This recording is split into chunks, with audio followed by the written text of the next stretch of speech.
280-13. Thank you, sir. I'm not big on model numbers all the time. Excuse my framing while I try to tighten up the screw in the bottom of my laptop here. Okay. Idelson here. Is this a little bit better? Test, test, test, test, test, test. Yeah, that does sound better. Little under 2 minutes, Alex. Sky moved over to Skull Candy earbuds. Analog in 1, 2. Sounds better.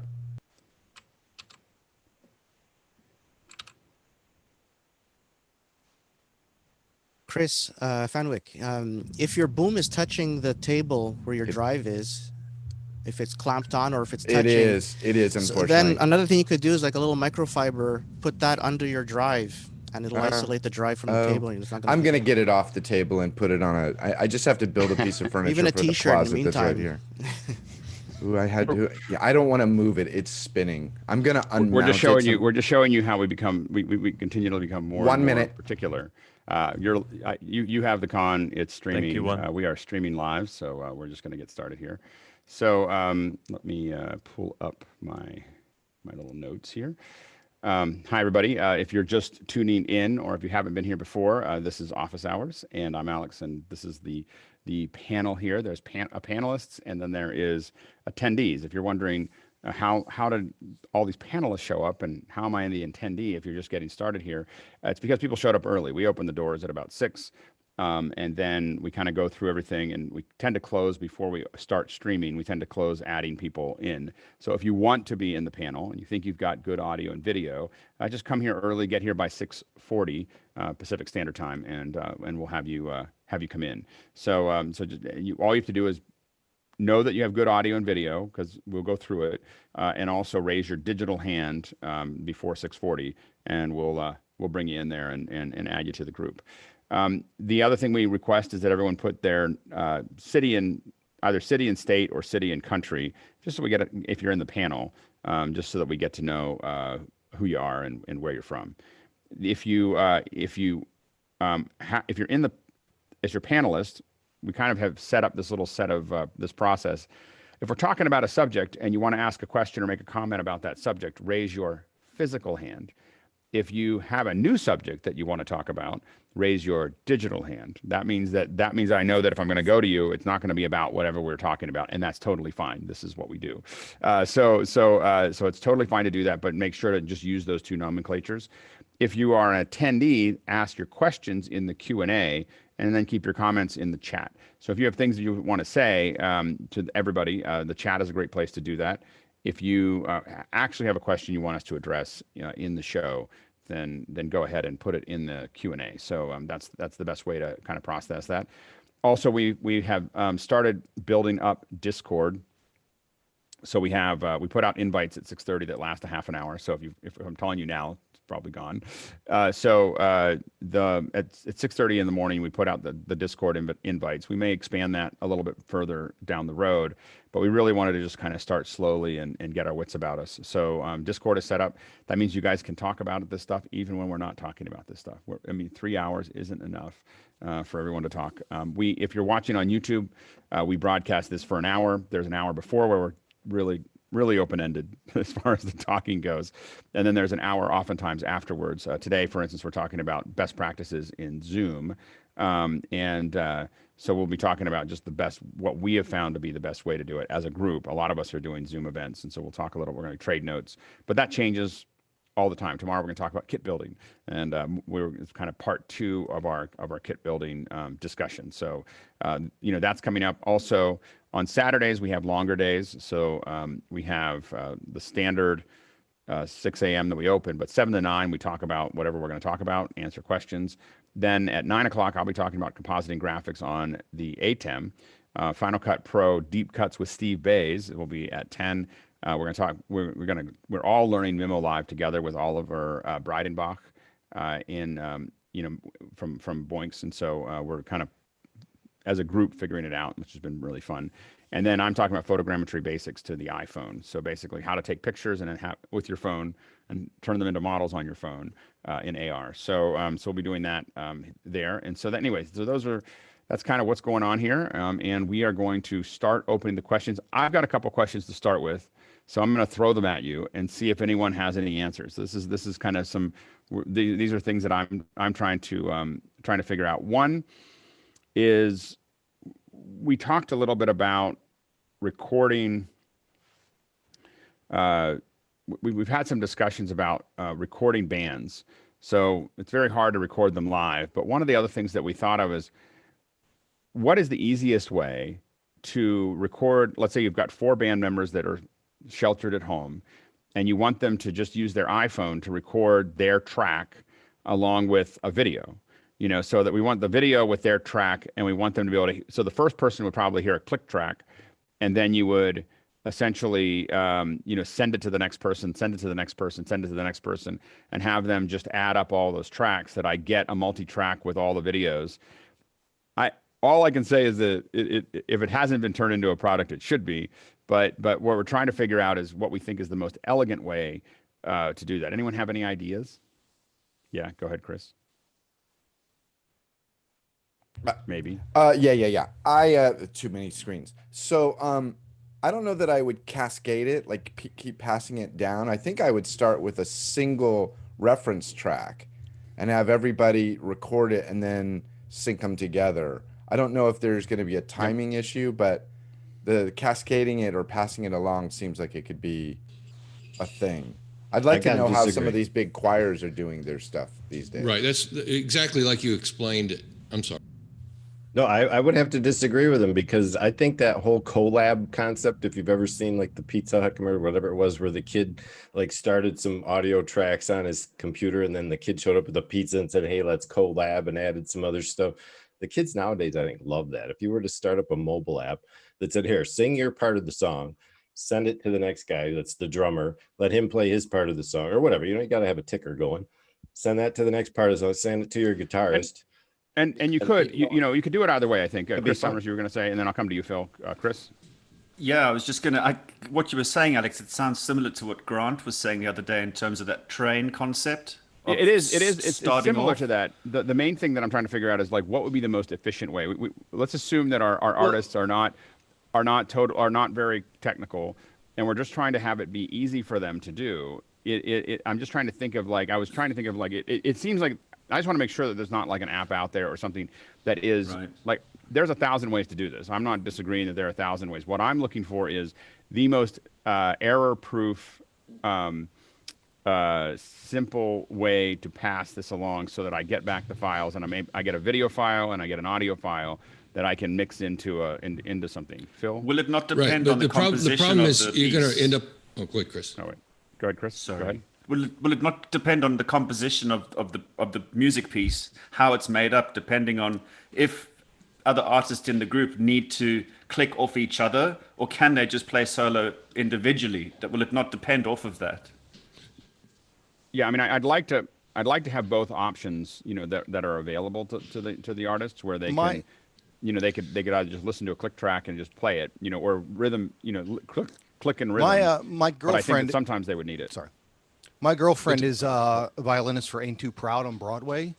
And they just did that exact thing. And I just sent her a message to ask if I could talk to their musical director. Well, Oh, great. I'm That's pretty perfect. sure they're going to get back to me. But they did the exact same thing. She's a violinist. I'm pretty sure it's a click track, and Phil's right. You're going to get a deterioration of quality and of timing if you chain it. Right. So it's So always what's going to gonna happen be- is you're going to give up all ability to mix back. Generally. No. Like I'm when- talking about it. I'm talking about, though, that the track itself would continue to add audio tracks and video. It would allow them to record their piece, but theoretically they could listen to all of them if they wanted to. But they could turn the idea is you could turn the tracks on and off if you were listening. You to want it. like a I could listen to it. GarageBand file that they're passing along, so that it keeps everything multi-track, basically. Yeah. You don't want to mix it down. You want to have it be Right. something that is that. But then you get it back, and you have all the clean tracks, but you also have all the video files theoretically that were recorded that you could then edit back together. And it just seemed like it was like when I thought about it, I was like, this can't be like this. I can't believe that this doesn't exist, because especially Right. in today's thing, it seems like a lot of people would have You're fun using basically it. asking for GarageBand with video ability. Well, and not all the tools. You know, like this has to be, it can't do anything else. Like people don't understand this. They put tools into things, and every tool that you add is a place where someone gets lost. And so it has to be, it does this thing. It doesn't do it, that's why we have lots of apps on our phone. This thing does this thing. It doesn't do anything else. You can have an advanced little window that maybe gives you a bunch of other tools. The problem with GarageBand is there's too many places for people to get lost. And so it can't have any dials or switches or anything else. It just has to go, I'm an app that creates songs with our friends. That's what we should call it. Songs with our friends. Anyway, that creates songs with our friends. And you can just kind of send it to each other, you know, and because obviously it'd be great for bands, but it'd be really fun for families too. You know, like people who can sing harmonies or add a little, like add the drums to something that someone else is singing. So click tracks are something we would give to a professional artist, but we have to remember there's a lot of people that are not necessarily professional artists, and we just want to make it fun. This thing could be as much just fun as anything else. So Jason, you were going to say something. Oh no, I'll keep you because you got a digital hand. TJ.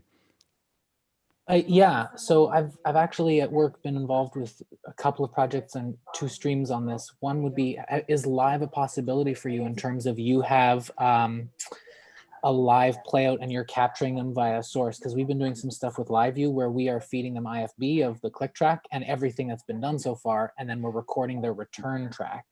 Right, And then, we're okay with that. You know, I'm okay with that, but I'm really trying to do it as something that they can do in their own time, get set up. The idea is to make it asymmetrical, where they just they're doing it, you know, asynchronous, where they can just kind of, everybody does their track. And theoretically, you could have it where you send a click track out to everybody, they just send it all back, and then you mix it down. But I think it would be fun to have it be something that that you could stack up as well. But again, it has to keep separate tracks, you know, as it goes. Colin, go ahead. Well, first of all, I would agree with Chris, and Phil. You don't want to be playing a game of telephone here, because even the most lowly non-professional is going to screw that up, because you're going to get the timing issues that were described. Chris Summers pointed out that yes, it depends on the construction of the piece. That is to say, there may be accompaniment, and then there may be pieces or parts played by different instruments. You want to present each musician with the bass accompaniment that they might need, in addition to the click track, maybe, if they require that, but not every subsequent track, only the bass accompaniment or the minimum that they require. Well, and I'll agree with you that if you're professional musicians, the approach that you're talking about is totally valid. What I'm saying is, if I built an app, I wouldn't build it just for professional musicians, because then I'd have to charge $50 and people would be upset, and I'd get 1 star. But what you do is you build it for... My point is, I'm writing an app for professional musicians Right. for practice for professional gigs. So we present the accompaniment and then the part for the various the particular instrument. Right. Our roadmap includes recording of each piece. Currently, we're doing strings, but it seems like that actually this would be a good fit for exactly this use case. Although that wasn't really our plan. Well, the main thing is that cobbling. The only warning is that I would say, like, an app like this would have to be, for some artists, and again, for it to be big, which I think it could be. I do think you have to have it be something that at least there's a version of it that the masses, you know, can use for a couple bucks or whatever. You know, like I can imagine, like, even Happy Birthday, just imagine everybody singing Happy Birthday, you know, and they just stack all of them up and sing together, So one at a time. we were envisioning a $10 a month subscription service. So that would something the masses could get at too. Right. Yeah. No, that would be outside of most people's subscription service process. So that's more professional in that sense. Phil, go ahead. Yeah, it brings to mind this one service I've used, this karaoke backing track service. And it might be interesting to think about that model, where there's this central server that's handling, you upload your individual file to, and then when you want to play your part, you download a muxed file. So you really are your phone is only dealing with one sort of a muxed track, and then you add your ISO onto it and then upload it back to sort of this cloud system. It's kind of a cool system they have, because you can set your for your backing tracks for karaoke. You can decide whether you want a guitar or a horn or whatever. It's sort of a mini mixer that you just download a muxed file, and it might be a nice way because I think you'd end That's up a really with so interesting. What service is that? It's called karaokeversion.com. It's very cool, and they make great backing tracks. If you're like a karaoke or a wedding singer, and you can just download these pop songs that they make. I put the thing in the link, but you can basically make your own mix and select the backing tracks. It's so cool, and it's cheap. So for $3 you can buy it.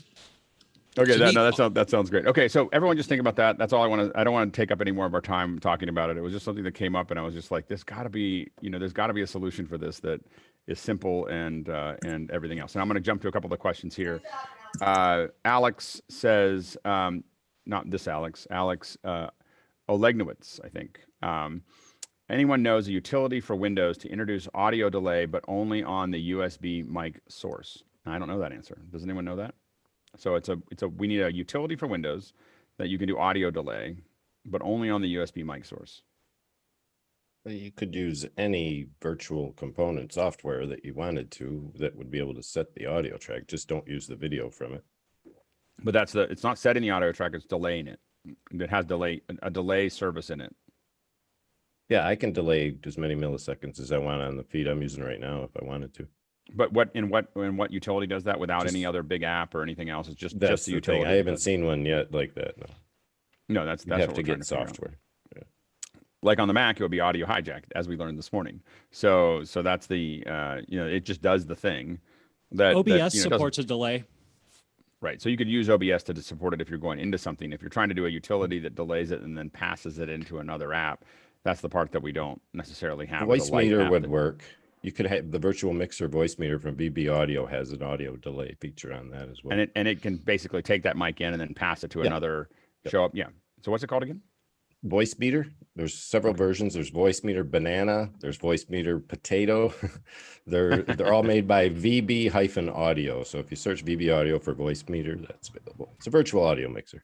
And it's a very cool high-end audio app. I'm not sure if they're still supporting the highest, but yeah, they completely rewrote the Windows sound drivers, and it's awesome. Potato is their highest thing, I think, and I just downloaded it. I haven't worked with it yet, so you can still see my delay on my signal, but I just got Potato, and I got some kind of virtual cable from them also. Yes, and they also have purchasable cables that you can add on more buses for that if you want, and a high def cable as well. But the thing you have to watch with Voicemeeter is the fact that there are some competing issues with USB ports. Sometimes if you have certain USB mics connected with like earbuds or something like that that are Bluetooth, I should say Bluetooth devices, sorry, you can have conflicting ports. Shut that software down. So be careful about that. Philip Oler asks, Alex, you said, you mentioned the question on Twitter, 6 panelists on video conference and need the highest quality video from each for edit. We were talking about WebRTC. I have the trial of Mimo Live. What do I need on each client computer to get the feed of each? I know this might be a bigger ask for them than you have time for. No, that's good. So the first thing that I would do is what we found with WebRTC is to make sure that you're testing it to that actual person at their actual house or office. We are seeing where there are issues with WebRTC traversing. WebRTC plays nice, so it's trying to be scalable and trying to not take down corporate networks and all those other fun things. And so if it gets into a bunch of routers, sometimes it may not be able to traverse the routing really well, and it lowers the quality of the video. So you really need to, with WebRTC, you really need to test that person in their own environment of exactly where you're going to do it, just and with the network architecture that you expect. After that, the things that are going to get you good video and audio are obviously good bandwidth. WebRTC, we think, is capable of pulling as much as 5 megs a second, 4 or 5 megs a second. So having 10 megs up with nothing else going on will give WebRTC the upper headroom that it can expand to. It's a little less of a bully than Skype, so Skype will take more of that bandwidth faster than WebRTC. WebRTC will be a little nicer about it, so you won't necessarily get as much quality as fast. So just something to think about as you go through that from a WebRTC perspective. All they need on their end is a browser from a software perspective, but then you want to be able to add a good mic, good camera, good lights. Those are the other things that you add to get a good feed. Anyone else have any other things to add to that? Being an API, isn't it heavily dependent on how the quality of your computers on the ends and that kind of stuff? Yeah, you definitely need a newer computer to do this. I would say last 5 years on their end will probably handle WebRTC pretty well. And then you need on your end, if you're bringing in 6 ISOs, you're really going to have to look at your overhead. You really need to test it. So with all of these things, with anytime you're doing live, you need to test the configuration as close to the real thing as possible while you're prepping. We're building a system that right now we want to slowly get to 8 people able to come in to our system, and at minimum of 4. And so we're testing every day for an event that's going to hopefully an event that comes up next week or the week after, and we but every day we're trying to wring out all the little details and get as much, and you can't figure it out until you've done it. So anyway, so that's you want to keep on testing. If you're gonna do 6 people, you got to find 6 people that are willing to jump in. Now, what we've found very effective, and hopefully you can find we find going up on Discord and saying, hey, we're going to do a test. You guys want to play? And so far we've had enough people playing that we were able to kind of figure stuff out. For the folks who have jumped in and played with us, it's made a massive difference. We've just been able to very quickly figure a bunch of little bits and pieces out, and they get to talk with each other, with other people, because this morning wasn't enough. They get to sit and chit chat. MJ, you were going to say something? Yeah, are you building your own WebRTC implementation for back and forth, or are you relying on things that are already out there? Not yet. We're not building the WebRTC implementation ourselves yet. We've kind of backed back into individual Skype boxes to do it, and not Skype TX, but just individual computers that are running Skype. And it's a little bit more work to set that up, but we just found that we're trying to get as low a latency as possible, and so we're trying to keep it below 400 milliseconds each way, which on most of these services is aggressive. And so what we're finding is that anything that we add to that, any overhead that we're adding to it, we're getting higher latencies or less other stability issues. And so we're kind of sticking with off-the-shelf stuff. Right now, our main system is kind of really wrapped around Skype because the quality. I have to admit, George was in yesterday. 2 things we learned. One is that that Skype doesn't seem to like ATEM Mini, so the ATEM Mini web out. But the other thing is George switched over to what was it, a Decklink card, George? Nope, I can't hear you. Your audio's down. I have my main audio off. So Decklink Quad. So George had that, and it was coming in, and it was a micro going into a Decklink Quad, and he looked better than broadcast on Skype. It was like I just kept on staring at it, like I can't believe I'm looking at this over an online connection. So it's definitely capable of that higher end, and I think that WebRTC is as well. And I do think WebRTC is the future. I just don't think that we're still having some trouble wringing out all the bits and pieces of it as we move forward. Jason, you were going to say something? Restream IO will allow you to actually kind of mix together. So if everybody, it's not a lot of panelists. So if you were to basically just have everyone, it is actually designed for this. Everybody can upload to the same thing and get a custom RTMP that is pretty high quality. The other way to do it is there's a Google. You mean the question is they're going to all be they're going to be talking to each other.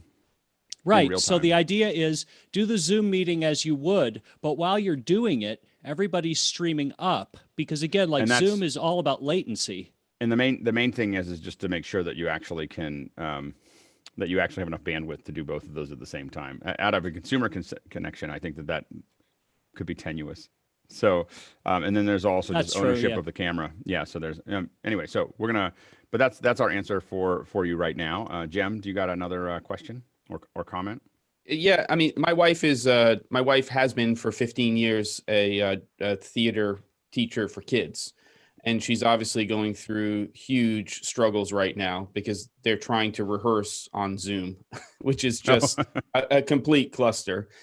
It kind of goes back to the beginning. There's a lot of smart people here of the discussion having to do with musicians, but I think more importantly, Google Meet, Skype, Zoom, how do we get this problem solved? Is AI part of it? Because it's, I know latency is an issue. Oh, you broke up, Jim. So kids don't always hit the mute button.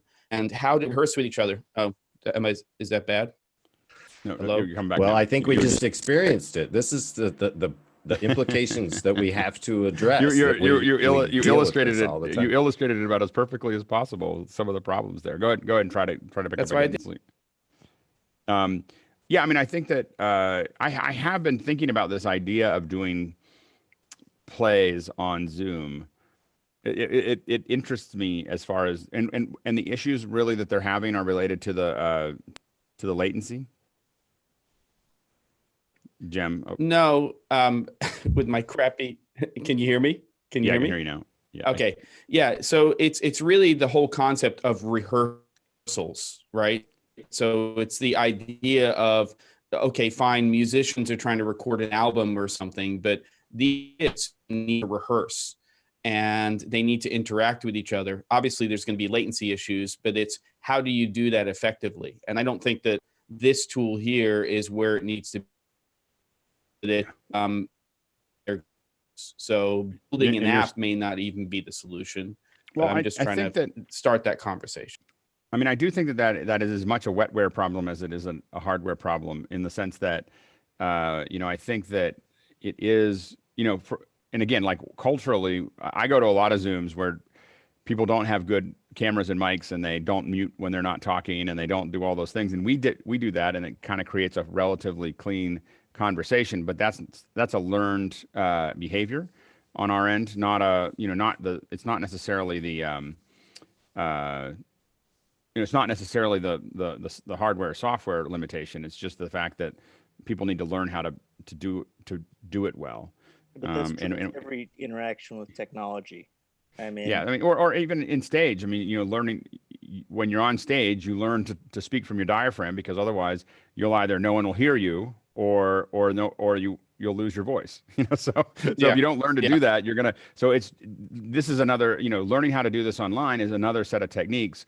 But we went through, when I was a stage actor, we went through all kinds of techniques that, whether it was improving our diction by putting a cork in our mouth, or speaking from our diaphragm, or doing all those other things. There was an enormous amount of work that we did to be appropriate on stage, or to be that character, or to gain that. It's just that, so when we get to technology, it's a new stage, and we just have, and a lot of it, I think we have to think about it as a new problem to learn. And I think that, I don't know if I'm answering your question or making it worse, but I think that there's a lot of it of practicing those basic skills with the students, so that they understand what they're going to have to do to make it work. But I think it'll be like a whole class of just doing that. It's tough with 10. Yeah. It's just tough with 10. That's, and that's where the AI come in or may not, but it's, helping them along. Right. Yeah. And you're Jem, you look great, but your audio is not usable. So we can't quite hear what you're hearing. So I'm going to move on, because I just can't hear you. Chris Fenwick. I think the thing that I'm running into mostly, and goes to your wetware comment, is that I'm finding that there's a lot of resistance with producers to push their clients toward a little bit of technological responsibility. Well, I don't want to get into that with him. I'm not going to ask him to run an Ethernet cable, because I don't want to make him work that hard. And it's frustrating, because eventually we all learned how to wait for the little, crossing guard at the corner. If we didn't learn that, we'd die, because we just blindly walk out into intersections. So we as a species have to learn to adapt, but producers are very reluctant to push their clients to getting better. And the how I usually couch that when I'm talking to folks, whether it's the individual or the producer, is, hey, I'm just here to make you look good. Everything I'm going to tell you right now, I'll start the conversation. If I'm working with a VIP, my conversation. You play the ego card. Oh, totally. It's a very effective card, and just say, my whole job here is to make you look good. So I'm going to tell you a bunch of things to do, and talk about what shirts not to wear, where we want the mic, the lights, all we're trying to do is make you look like a superstar, that the superstar that you already are. Well, and it so, works, and it works every single time. It doesn't, it definitely is more effective than just trying to ask them to run an Ethernet cable and explaining to them, hey, what's going to happen is while you're talking, you won't see it. But what we'll see is every couple of minutes, you'll go like this. You'll freeze just for a second and your voice will disappear and we'll miss some part of a word or whatever. And if that's okay with you, that you're having some transmission issues, then just stay on Wi-Fi. If you're okay with that, then just stay on Wi-Fi. It's not going to be the end of the event, but it's going to be more impressive and you're going to be more impressive and more people are going to be into it if you have a nice clean signal. So if you want to you might want to get an Ethernet, and Ethernet goes from being Ethernet very quickly goes from being an overage to, oh my gosh, I didn't know that was like the secret to making it work. Elaine? Do you really want to be all passive aggressive with your client like that? Oh yeah, absolutely. Okay. Elaine? So a little story that actually identify exactly that same point, talking about the producer trying to force their thing. On Tuesday morning, the reason I don't join is I have a meeting with the school board. Yesterday, the board members wanted to have the meeting in person to discuss remote connection. It was just like out of this world. Right. And I'm always expecting to see people older than me there because, maybe sometimes we're told as being monolithic and stuff like that. I'm only 63, but no, they were all 40s, 50s. And that was to talk about how the student will connect with their teachers. Now, take into account that since February, most of the teachers that I've been working with have been doing it already through Google Meet. So sometimes the organization needs a little bit more than a push from underneath. So what I did in a meeting is I have a list of the teachers that I work with our school board. And I said, these are the teachers that are currently using it. So why don't we bring them in? So I had my laptop, created a Zoom session on Wi-Fi because that's all they had there available for me to use. And I brought in 4 teachers. That's all I could connect immediately at that time. Most of them were already in classroom and showed them how it worked. And they're going, oh, well, I thought Zoom was dangerous, unsafe. And I said, well, it doesn't matter the technology. You guys don't even use Zoom. You use Google Meet. So the issue is that sometimes there's some back thinking that says this is dangerous. They heard in the news that Zoom was unsafe. Well, Zoom ain't going to go and steal your dishes. I mean, right. Privacy is an issue that you need to deal with, and school boards are very respectful of that. But you have to move people forward. So I said at the end of the meeting, I said, we cannot meet like this anymore. We're in a massive boardroom. There was 14 of us in there, which is the limit is 15 here in Alberta.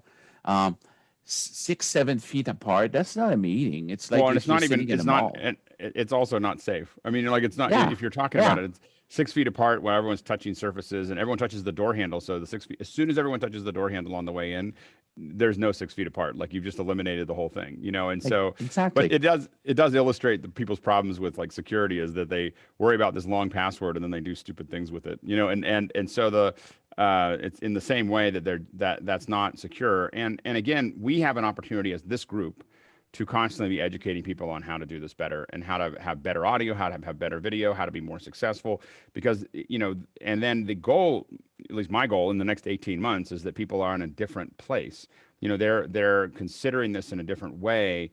1 or 2 years ago, 1 or 2 years in the future, it's not that we're going to give up the physical part of it, but we have this opportunity right now, this lab, to create something completely new that augments what we do in the Alex, future. your other point that was just brought up in the conversation, I love the anecdotal stories as well as the technical bullet points.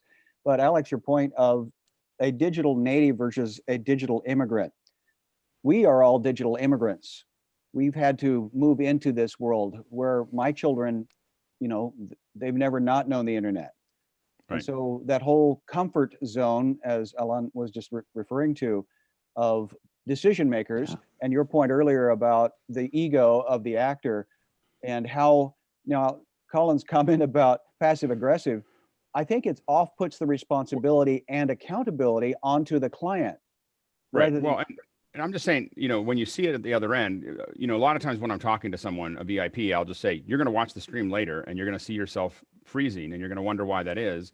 And this is why, because you And use they're going to Wi-Fi, blame, and they're going to blame you because you obviously are the technical, wizard. Well, so. if I don't tell them that the Ethernet is going to make it better, but the fundamental, there's a fundamental equation that I use, and I've talked about this on shows now and again, but there's a fundamental equation that I use pretty much in all of life.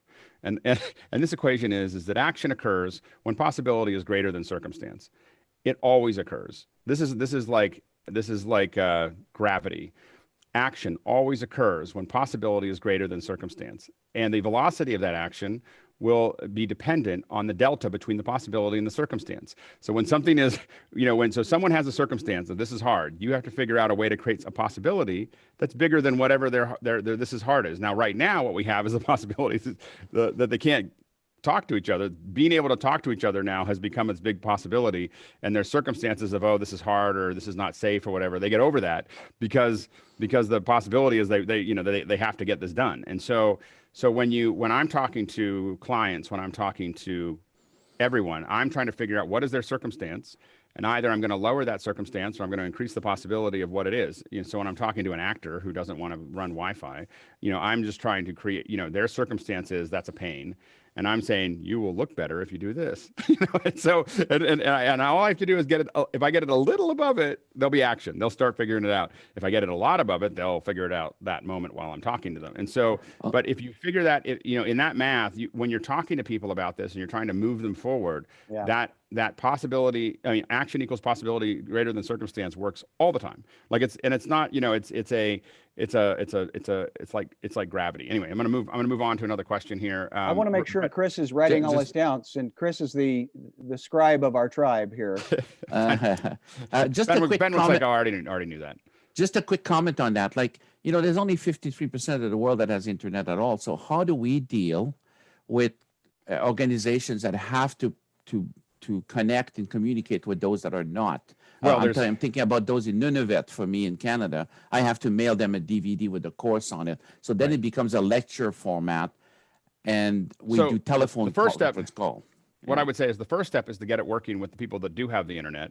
And the second step is to figure out what we don't want to do is not have any of us use it, because not everybody can use it, because not everyone can come to a meeting either. I mean, there's the reason that I want to the reason I'm interested in getting rid of a lot of the physical meetings that we have is because we're leaving a lot of people out that do have access to the internet. We have people here from all over the world that could never fly in every morning to have a conversation with us. And so we're including people that would never be included otherwise by having this tool available. And what we have to do is get rid of the physical events. Most of them, so that they're not the thing that has to be done. They're the thing that we can do. They are the horses. They're not the cars. We ride horses because we like to. We don't ride them because we have to get to work. And so we want to move physical events to that, so that, and I'm talking about classrooms, everything, because it allows us to then now all we have to do is solve connectivity. That's a technical problem, that's running wires, that's doing those things. But that's a simpler problem than figuring out how we interact with each other online. And so it's really, really important that we figure out how to do this really well, because it will incorporate more people around the world than it ever has in the past. You're absolutely right. 53% don't have internet, but they also can't come to our conference. A larger percentage. I mean, if you're in Africa, you can't come to the conference anyway because you can't get a visa. And so the thing is that we have to, but we have to figure out how that everyone else doesn't end up always on the outside with a crappy little video of the event. And so figuring this out allows us to build this global conversation, and that's why I'm doing this. So anyway, but all of us, the responsibility is, all of us have to get better at this, and all of us then have to encourage our communities to get better at it. And there's a lab that we have in the next couple months, but then in the next 18 months to play with this and to push it forward. And that's why I'm trying to, build this up. I'd like to get this to thousands of people, so that we're all thinking about this together and we're all figuring out how to use these tools to move that forward. So anyway, but if we create the pressure where, hey, we got great classes and great conferences and all we have to do now is run wires, people, that possibility of lots of people would use this if you just ran the wires into the rural area, that will trump the circumstances of all we have to run wires. Because if the Rogers of the world or the AT&Ts of the world won't run it, there's a thing called, we will make them a utility and then we will run it. That when the possibility is great enough, the population will just go, hey, we're using this for all these things. These are people left out. Let's just get rid of all the cell companies or all the internet companies and just make utilities or Well, turn it- them into utilities. And that's coming fast. And if we're good at what we're doing right now, it makes that happen faster. And From that's, a From an Go ahead. economical point of view, the telcos were not interested. I'm thinking about the Nunavut again. 3,200 people to get the internet to cost $1.5 billion. So our federal government jumped in. And this is where I believe that governments has to be involved. Yeah, if no, there's and- no economic, then the government has to step in. or again, a utility where things are spread out and required. Like our telephone is a utility because we decided communication is important. Internet's way more important than our telephone now, but somehow telephone's still a utility and internet's not, Well, and so isn't the government just much larger version of a utility? Aren't we? well, I mean, I'm saying I don't supposedly- want the government to do it. I I think agree, the but- utility is the right. I think the utility is coming for the internet because it is as important as everything else that we have.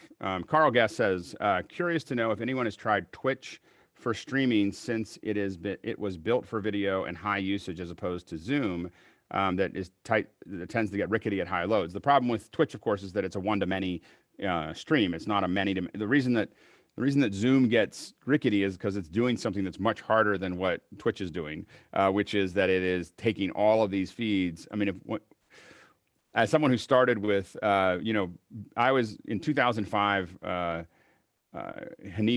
Hanif Abdul Razul from Tanzania and I used FaceTime to go back and forth, and we just couldn't believe we had this rickety little video of the two of us talking to each other, from the U.S. to Africa, and it was so exciting to have that connection.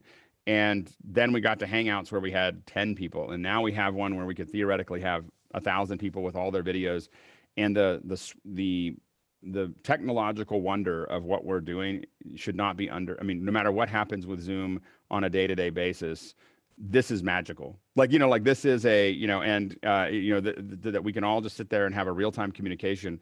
Remember that we're all getting a mix minus of our audio that's being handled, so we're getting our own custom little version of audio. We've got a bunch of little controls. Our little names are on it. There's ways to ask questions.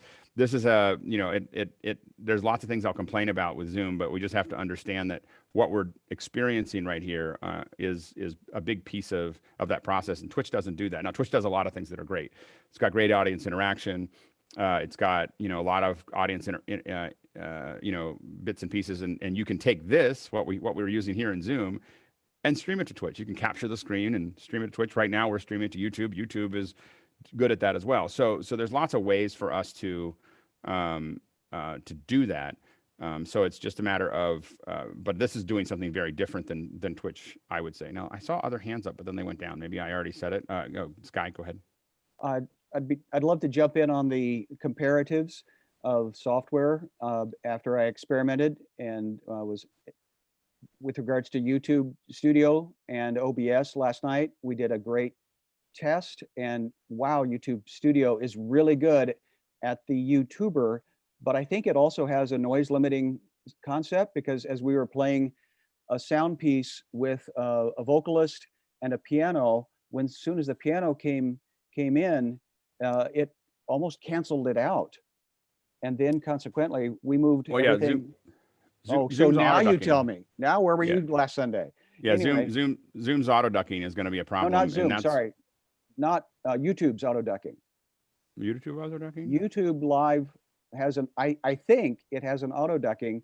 No. And I didn't have a leaf blower to test it, but the comment of, we went over to OBS and I did a test last night, be happy to share it, of I got my latency thing figured out. I think Guy Cochran again backed me up, updated the ATEM mini switcher, and then, or the software anyway. Then we did the test with YouTube, still sounded really crunchy, then moved over to OBS, which is not an easy intuitive software for an editor. Right. And then I've got a test that I'd be happy to share that my latency was gone and the richness of audio is phenomenal. Yeah. I mean, I wouldn't use you're talking about just using YouTube's streaming versus OBS. I would never use the YouTube web streaming thing. Well, until yesterday, I didn't know the difference between the tool. As you're well, now talking we all about- know. Now all of us know that. Don't do That's that.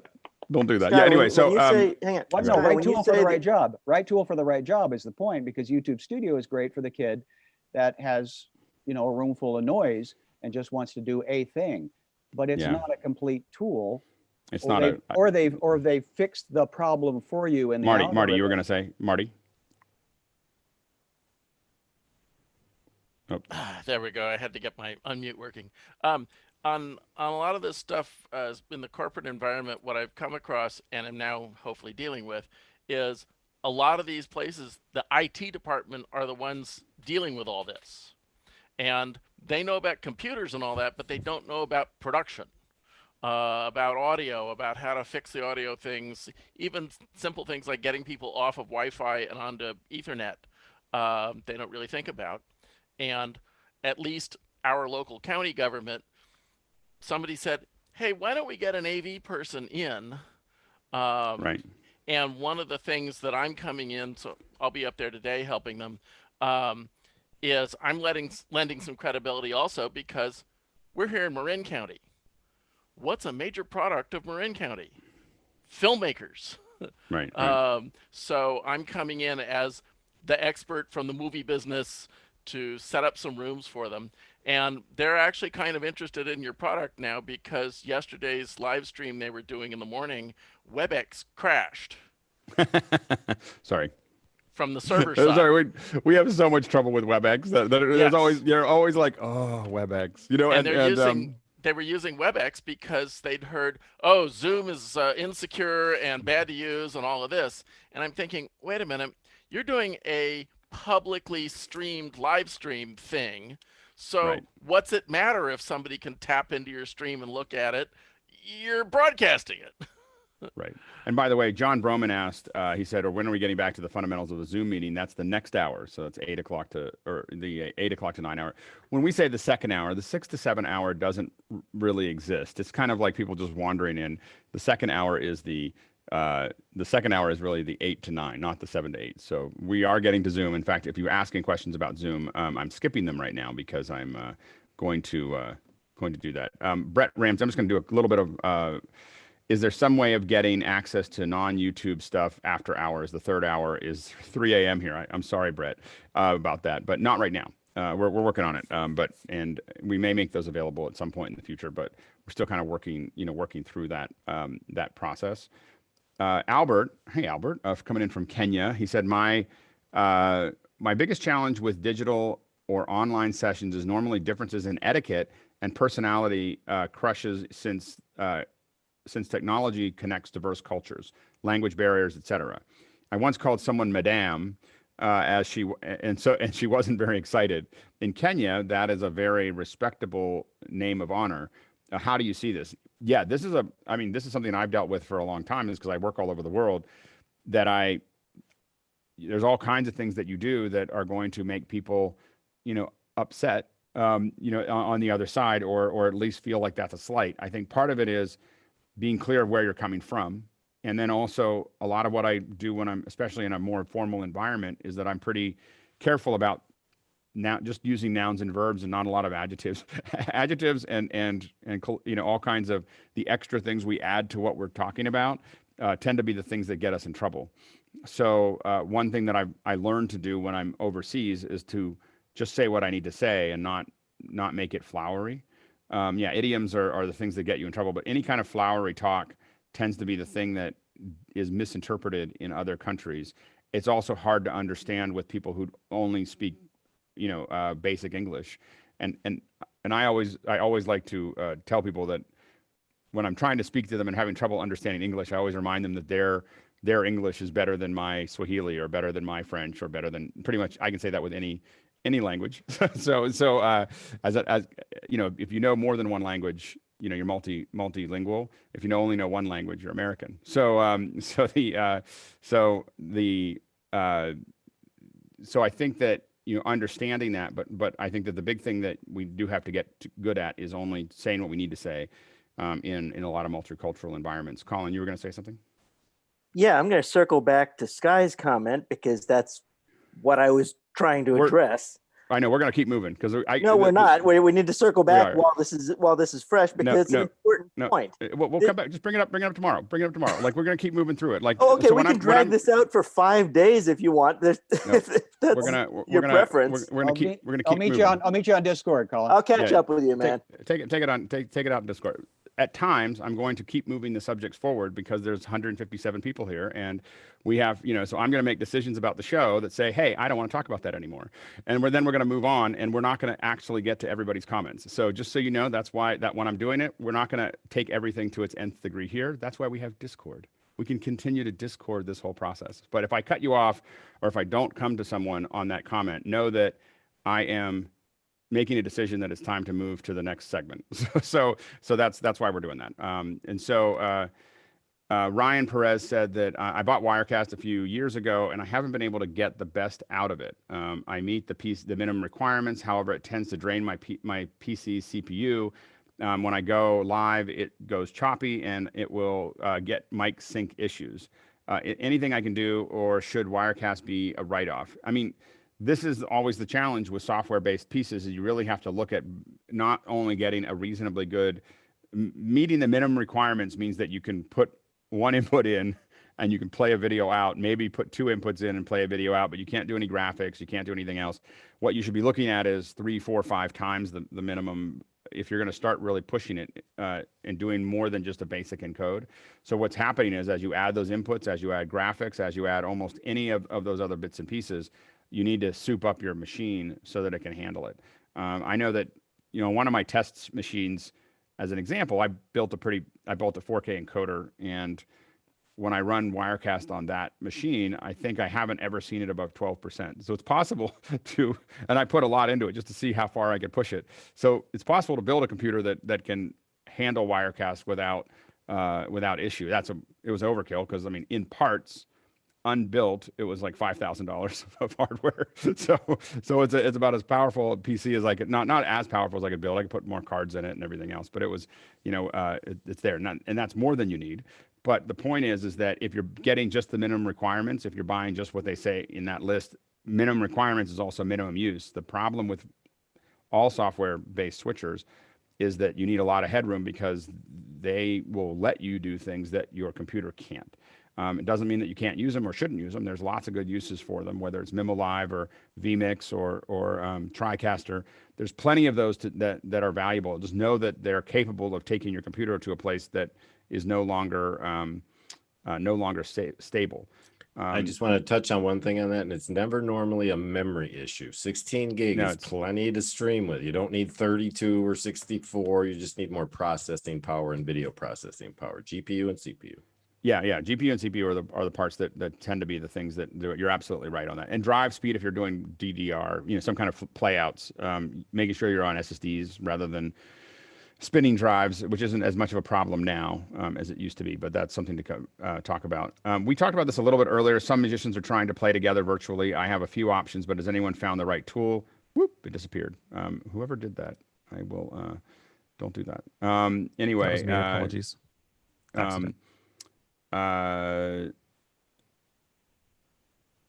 Latency is obviously the key. Yeah, I don't think you can practice together on one of these platforms because of the latency. You're talking hundreds of milliseconds of latency, but you can practice. One of the things we've been playing with is Pro Tools, of being able to use there's some Pro Tools solutions that let you essentially, collaborate and build tracks together back and forth. And so that might be something you can do over video, but what you're really looking at is the Pro Tools side of things. And so that process, I think, makes sense. But being able to actually jam together, I think, is a more challenging situation. Jeff Francis? Has anyone used Jamkazam? A friend of mine has used it to jam and said that it's worked fairly well. I've not tried it yet. That's my next thing to explore. Jamkazam. Yes. I'll try it out. Yeah, that's I've never heard of it. The closest thing we've got to real-time musical interaction, and it's still just barely works most of the time, but it's remarkably low latency. As a musician, it still drives me crazy. I can't really use it, but it's almost usable. Yeah, that's Jamkazam? Yeah, Jamkazam. Okay. Yeah, so We will all try that. Let's see, Grant, who is off the panel today, says, let's talk pay. What are the average day rates you pay for freelance techs? Ooh, dangerous question here. I think that, obviously I think that it depends for me on scale of the show and how complicated the show is. I think that, for most of the stuff that I work on, our techs are coming in they start at about $350 or $400 a day, and they tap out at about $1,200 a day. And it just depends on their skill set, for the most part, and what they ask for. Like a lot of times I'm like, what's your day rate? And then they tell me, and then I make a decision about whether we can afford it in the budget, for that day rate. But as a producer, you're constantly trying to spread that day rate out as much as you can, so that you're taking, you're not paying everybody $900 a day or $1,000 a day, but you might have a key person, a couple key people that you're paying a lot per day, and then you're surrounding them with folks that have a little less experience, that are going to be less per day. But you need more hands, and you're always better. Like I always love it when some producer will look at my budget and say, why do we need all these PAs? I'm like, so the people we're paying a lot of money aren't worried about anything other than what they're doing for you.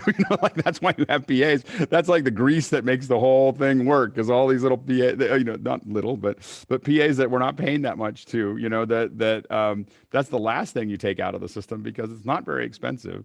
And they're like the ball bearing in a wheel, Totally. You take a couple out, the whole thing breaks down. I assume you're talking about a 10-hour day. So yeah, it depends. It depends on who you're working with. So 10-hour days is pretty much the standard that we work with. I think it's funny, in Germany, it's 10 hours a day. After 10 hours a day, it's overtime. And then after 12 hours a day, they can't work. Like I was like, well, what happens after 12 hours? Oh, we can't work. And I was like, you mean I can't, it's not double time or triple time? No, it's illegal. Like it's like illegal to work more than 12 hours a day.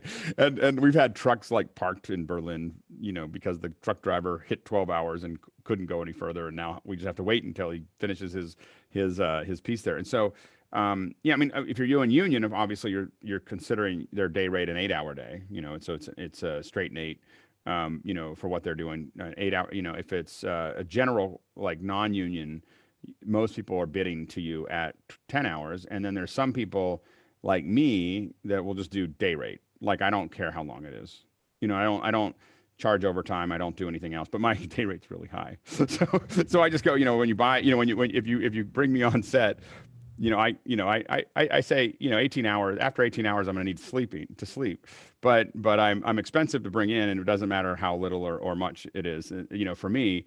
But so, and I have a couple different contractors that are like that, that'll just say it's this much, per day. And how long that day is can be, within reason is variable. They're not, and it really makes it, as a producer, it makes it easier to do that. Yeah. And you don't do it to your crew. You try to avoid long days, but they happen. Chris Fenwick. I call that Vegas time. There's never a clock in a casino, and I just show up on site and go, look, I'm not at home, whatever. As long as you're respectful of me and let me sleep, I'm not going to look at the clock. We're good. Unless you're trying to get the Vegas Union to get something done. Well, and again, it depends. I will say that working with the union, all the union jobs that we did, made me much better at just working with my entire crew, because you just learn how to be structured in a way that you don't learn how to be structured when you're working with tons of freelance crews and non-union. You're really lazy. Like you get really lazy about when they eat, when they break, how much they sleep, and everything else. You work on a bunch of union jobs and you get really good at that structure. And it just turns out that it's much more healthy and it's a better show. The union rules turn out to be like, we don't follow them identically to the union when we're in a freelance crew, but we adhere to them much closer than we used to. Like we're definitely focused on, hey, after 5 hours, we should probably get everybody a break and food and stuff like that. You do tend to do things that you don't do, like people will just eat in front of their console, or they'll just keep going, especially in live events that are running all day. Those are really hard.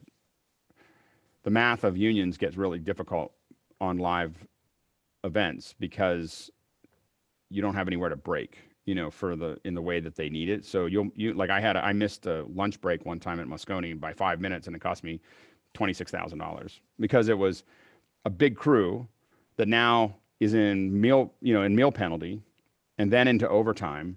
And so all of that stacking up all through the day. And because I didn't, the only window I had to give them was that one window. And then I have to just go 6 hours against that. And so, it can get really expensive fast. So with a, and so it's those are things, but I think that working with union crews or understanding how that process works, I learned to try to do that as much as I could on all my events, just because it was just a better way to, interact.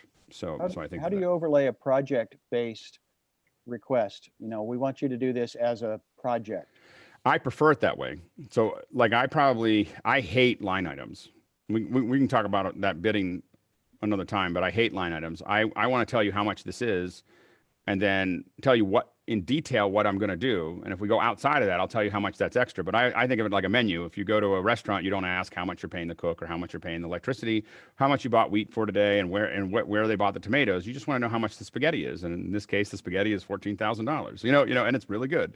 And so, I want to, most of what I want to do is I want to be able to do that, because then internally as a producer, I can figure out, how to save money on my flights or my hotels or whatever, and then spend more of it on some extra little thing I wanted to add to your event. Now, some producers wouldn't do that. They would just take the money, but I don't, and that's what people are worried about. And that's why they want line items. But line items, basically what that means when you start getting to line items, what that means is that clients have to make real-time decisions very fast before an event, and they get into cognitive, basically cognitive seizures, where they just can't make a decision about what needs to be done. And I'm able to make those decisions because I'll just decide I'll eat into my margin.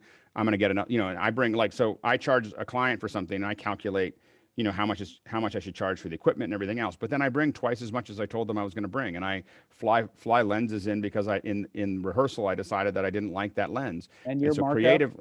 And your markup is what? Or that's a personal question. It just ranges. It can be as little as 10 and as much as 50. It just depends on the show. It just depends on the show. It often starts, it just, and it depends on how everything kind of fluctuated out. I think that mostly it probably lived in the 20 to 30 range. That's kind of the range that my margin kind of has sits in. But it can be sometimes zero, like we did one for Linkin Park, and it was zero because I'm a huge Linkin Park fan. And so I was just like, I'm going to make this as good as if you go to the Linkin Park one 2017 from their studio, I lost money on that job, because I was like, I'm going to pull it all out, and just do everything I can possibly do to make that a great show, and so some of them are zero or negative. Some for the meal, some for the real. Yeah, exactly. So anyway, we're going to stop this discussion, and we're going to let's see here. I'll go Chris, grab a coffee. Yeah, there you go. Chris, can you go ahead and